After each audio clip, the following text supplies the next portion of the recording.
Cette actualité vous est présentée en collaboration avec Cryptost Academy. Ayez un temps d'avance sur le marché crypto en rejoignant notre communauté premium. Nouvelle tentative de kidnapping liée à la crypto en France. Que s'est-il passé? Tôt. Ce matin, en pleine rue et à la vue de tous, une femme a été victime d'une tentative d'enlèvement par 3 hommes cagoulés, le tout devant son enfant de 2 ans. Selon Le Parisien, la victime serait la fille d'un PDG d'une plateforme d'échange de crypto-monnaies. Le fait de détenir de la crypto ou travailler dans le milieu reviendrait-il désormais à avoir une cible dans le dos?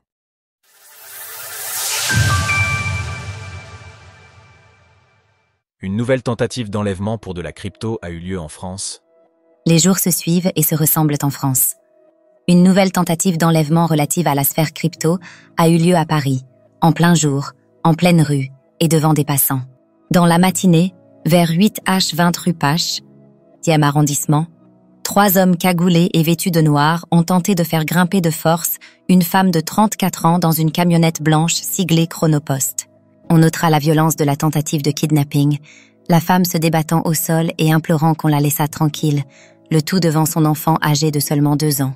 Leur tentative ayant été mise en déroute par le père de famille, qui a subi des coups importants de la part des ravisseurs, et par des passants, les individus ont finalement pris la fuite.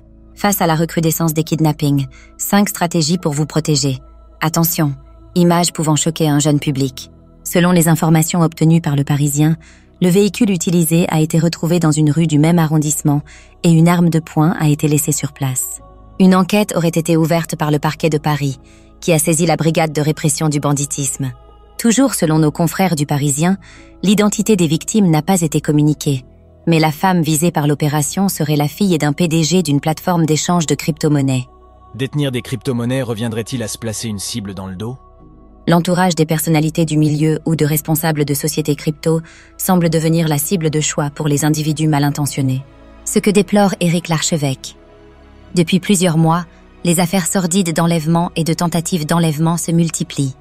En plein jour, en plein Paris, sous les yeux de tous. Ces criminels n'ont plus aucune limite, ni morale, ni peur. Même pas celle de la réclusion à perpétuité, tant l'impunité et le laxisme judiciaire sont devenus la norme.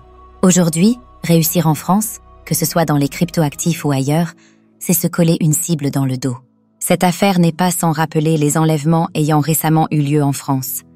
Le père d'un millionnaire en crypto a été enlevé en début de mois avant d'être séquestré et de se faire couper le doigt en échange d'une rançon. Et ce, peu de temps après le kidnapping de David Balland, cofondateur de Ledger. Mais le phénomène s'exporte également à l'international, comme l'avait prouvé l'agression armée de la streameuse Amouranth en mars dernier. En France, The Blockchain Group vend 12 millions d'euros d'obligations pour acheter plus de Bitcoin. Comme l'a rappelé Asher, personnalité de premier plan de l'écosystème et lui-même victime d'une tentative d'agression, face à la recrudescence de ces enlèvements, il est nécessaire de se faire discret. Malheureusement. Si on peut mettre en place des mesures pour diminuer la peur, elle ne devrait pas exister. Pas ici, pas en France. Elle ne devrait pas peser sur nos collaborateurs, nos familles et nos propres vies. Partir ne doit pas être notre seule option. Déplore-t-il. Retrouvez toutes les actualités crypto sur le site cryptost.fr.